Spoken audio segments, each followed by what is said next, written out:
अलग अलग जगह पर अलग अलग बातें लिखी हैं।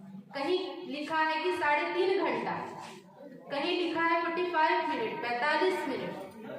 अच्छा, एक प्रश्न आता है कि 3.5 घंटा या 45 मिनट, चलो गीता चली, भगवान ने पूरी अक्षौणी सेना के बीच इतने दोनों पक्ष आमने सामने थे और भगवान गीता उपदेश दे रहे हैं। किसको दे रहे हैं भाई? अर्जुन को। तो बाकी लोग क्या कर रहे थे उस समय? प्रश्न है कि नहीं? अगर रियल में उसी तरह का युद्ध हुआ और उसी समय ऐसा गीता ज्ञान दिया गया तो क्या दुर्योधन चुपचाप खड़ा रहा होगा? क्या उनकी इतनी बड़ी सेना चुपचाप खड़ी रही होगी?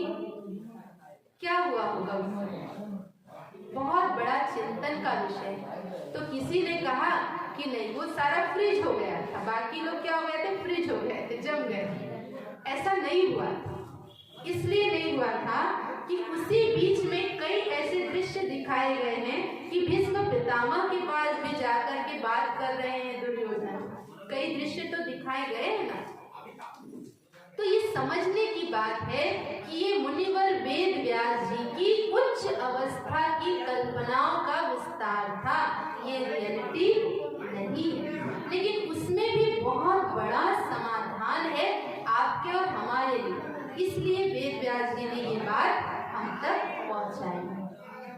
तो देखिए, सबसे पहले हम देखें गीता किस तरह से आई। इतना तो हम समझ गए, लेकिन 5 समाधान इस कथा में कौन कौन सा है? सबसे पहले अर्जुन के तनाव का, विषाद से निकलने का समाधान इसमें भगवान बताते हैं, जो हम कल और परसों समझेंगे डिटेल।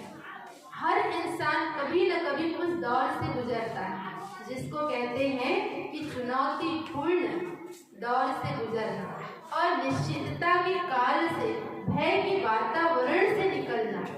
और उस समय इंसान कई बार मानसिक स्तर पर इतना टूट जाता है, इतना बिखर जाता है कि उसे समझ में नहीं आता अब मैं क्या करूं। और कई बार रास्ता भटक जाते हैं, गलत रास्ते पर चले जाते हैं, और कई बार यहाँ तक कि होता है कि सुसाइड कर लेते हैं। आजकल हो रहा है कि नहीं, गांव-गांव में, शहर में लोग फांसी लगा रहे हैं, जहर खा रहे हैं, आत्महत्याएं कर रहे हैं। क्यों? अगर सब कुछ ठीक ठाक है तो ऐसा करने की जरूरत क्या है? तो हरेक को अर्जुन की तरह विषाद की स्थिति से, उस दौर से गुजरना पड़ता है। तो कोई तो संभल जाता है और कोई नहीं संभल पाता। इसलिए हर जनरेशन को, हर वर्ग को, युवा हो, बुजुर्ग हो, बच्चे हो, इस ज्ञान की आवश्यकता है और है।